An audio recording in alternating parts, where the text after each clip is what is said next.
दोस्तों, स्वागत है आपका हंसेश्वर महादेव के इस मंदिर में।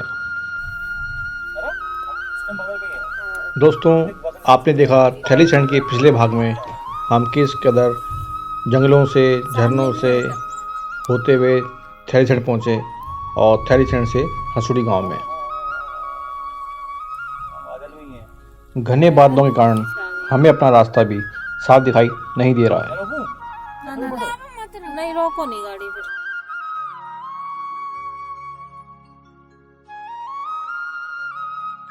दोस्तों, हमने अपनी गाड़ी कुछ देर के लिए यहाँ आराम करने के लिए रोक दी है।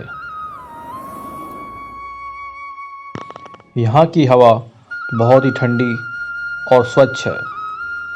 आप देख सकते हैं, हम लोगों ने यहाँ थोड़ी चहलकदमी करी और थोड़ा आनंद लिया।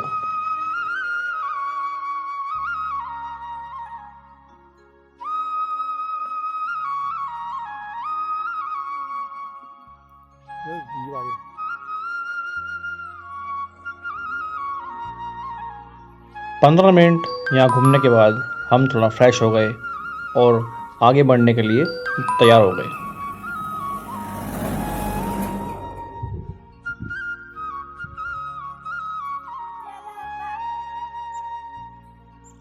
दोस्तों, यहाँ के सीढ़ीनुमा खेत बहुत ही सुंदर है। आप देखें घाटी कितनी सुंदर लग रही है।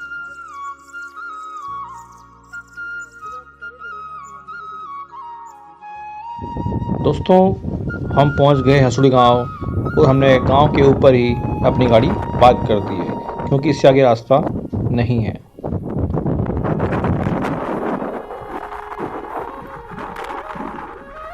इसी गांव के नीचे जाके हंसेश्वर महादेव का मंदिर है, जहां हमें आज जाना है।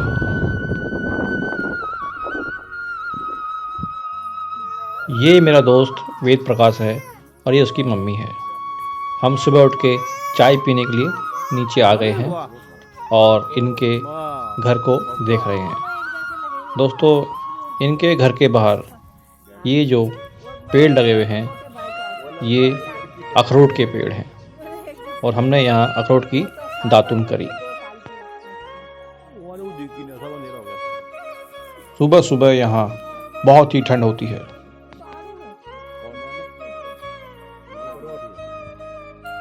चाय पीने के बाद हम निकल पड़े जंगल में घूमने के लिए और हमें जो भी काफल के पेड़ दिखाई दिए, हमने काफ़ी मात्रा में काफल तोड़े।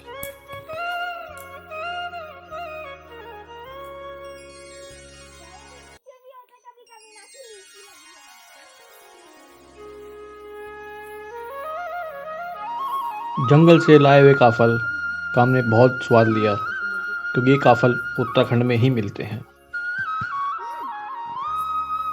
चलिए दोस्तों, अब मैं आपको हंसेश्वर महादेव के मंदिर ले चलता हूँ।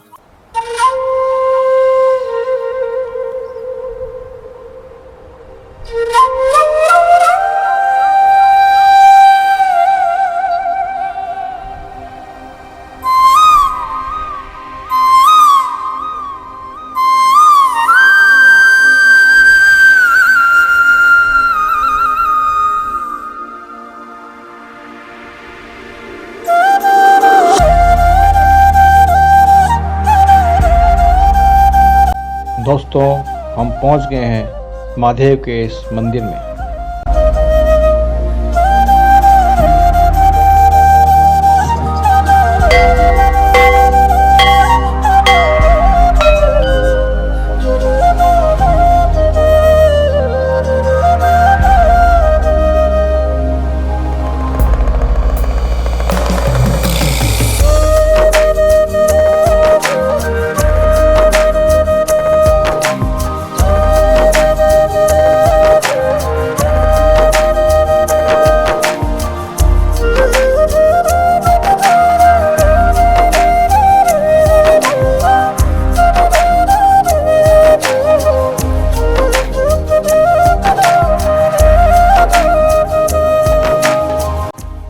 आइए दोस्तों, दर्शन करते हैं हंसेश्वर महादेव के इस शिवलिंग के।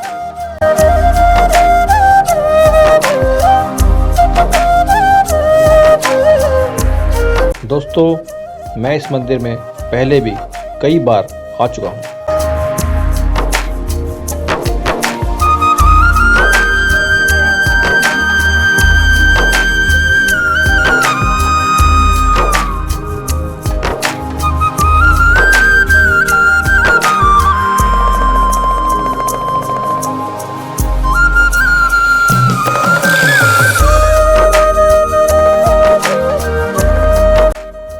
दोस्तों, महादेव के दर्शन करने के लिए लोग दूर दूर से आते हैं।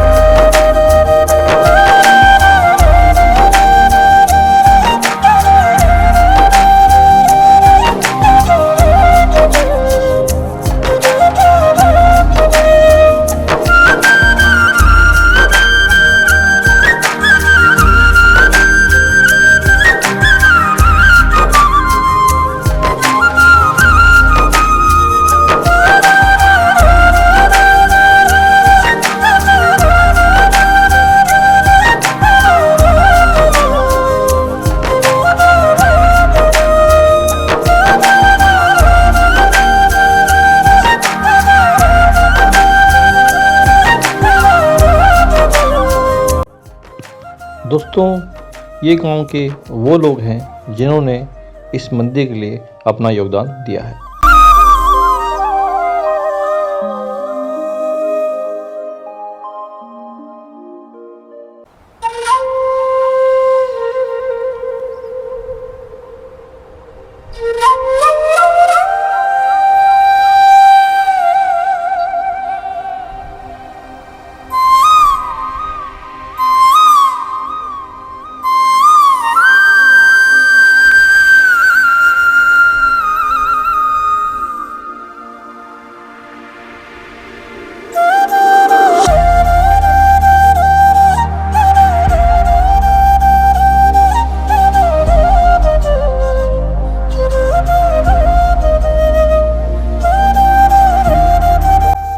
दोस्तों, लोग पार्वती कुंड से जल लाकर ही महादेव जी के ऊपर जल चढ़ाते हैं।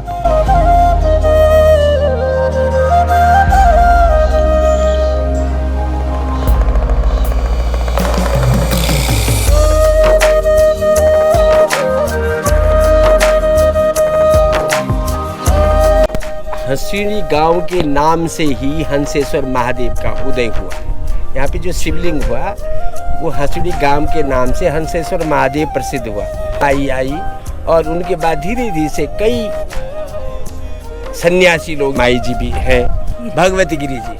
तो भगवती, सबसे पहले हम एक एक चीज के बारे में बताएंगे। सबसे मुख्य बात तो हंसिड़ी गांव के नाम से ही इस मंदिर का नाम हंसेश्वर महादेव पड़ा। लेकिन अब हम बताते हैं एक एक चीज से शुरू से। ये है पार्वती कुंड। इसमें पहले मछलियां रहती थी। इसमें अच्छा, इसमें सर्प रहते थे और नहाते वक्त भी कई बार, यहाँ तो नहाते वक्त वो है कमर में से नीचे गिर जाते थे। तो यहाँ पे पार्वती कुंड में देखो वो पान की एक बेल है। यहाँ पे पान वगैरह भी होते हैं, जबकि कहीं पान नहीं होते। यहाँ पे पान की बेल है, नाग घूमते रहते हैं। सभी लोग, जो औरतें होती है और जिनको पूजा वगैरह जिनमें जो है देवता वास करता है, वो यहाँ पे स्नान करती हैं।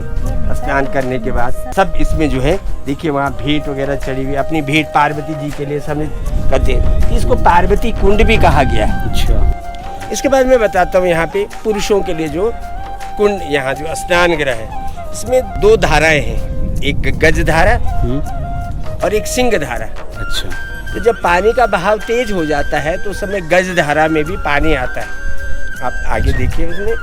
और जब कम हो जाता है तो फिर सिंह धारा से ही पानी निकलता है। सिंह धारा से पानी निकलने के बाद यहाँ पे जो था, पहले फुलवारी थी। आगे फुलवारी थी, जहाँ पे दोनों तरफ मंदिर बने हुए, ऊपर गौश। ये देखो गज धारा है। सिंह धारा से तो पानी आता रहता है।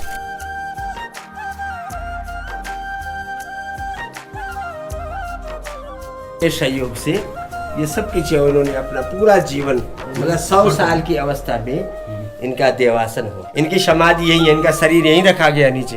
इनका भी बहुत सहयोग उनके साथ रहा और बहुत वो करने के बाद मुख्य तो ये लोग हैं। अच्छा, उसके बाद ये जब हनुमान की मूर्ति आई थी, इसमें बाजे के साथ, इसका काफी बड़ा वजन है। मूर्ति का। और बड़े बक्से में के बाद एक डबल बक्से में इनको रखा गया, जयपुर से आई है। जयपुर से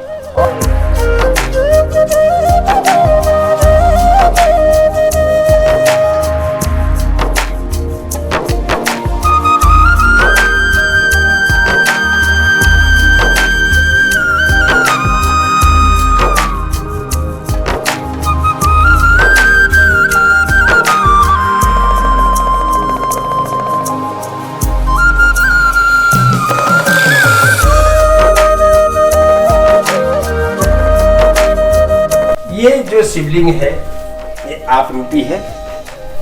आपरूपी शिवलिंग। आप रूपी, जिन्होंने भी देखा, किसी ने इसको प्रतिष्ठित नहीं देखा, वो प्रतिष्ठित नहीं किया, जिसने भी देखा प्रतिष्ठित देखा। अभी बाबा जी गिरी और माहेश भगवती गिरी के सहयोग से ये सब ये बना हुआ है। नीचे ये जो तांबे का बर्तन है, हाँ। ये कौन लाया? ये भ्रात सम्मेलन अमृतसर, चोपड़ा कोट भ्रात सम्मेलन अमृतसर वालों ने ये दान किया हुआ। महीने में 2, 4, 5, 10 या सावन में तो रोज ही रुद्राभिषेक चलते रहते।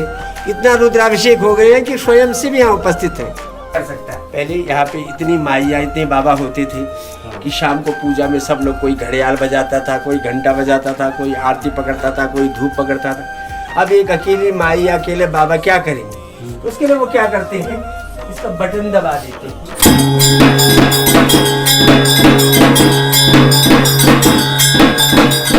अब पहले क्या होता था, कोई घड़ियाल बजाएगा, कोई घंटा बजाएगा, कोई नहीं रहती तो तब इसको बजाते हैं इन्वर्टर पे। ये तभी बज रहा है। दादा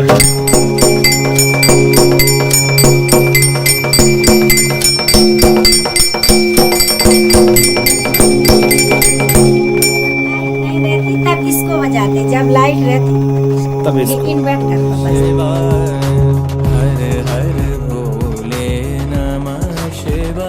ईश्वराय हर हर भोले नमः शिवाय कोटेश्वराय।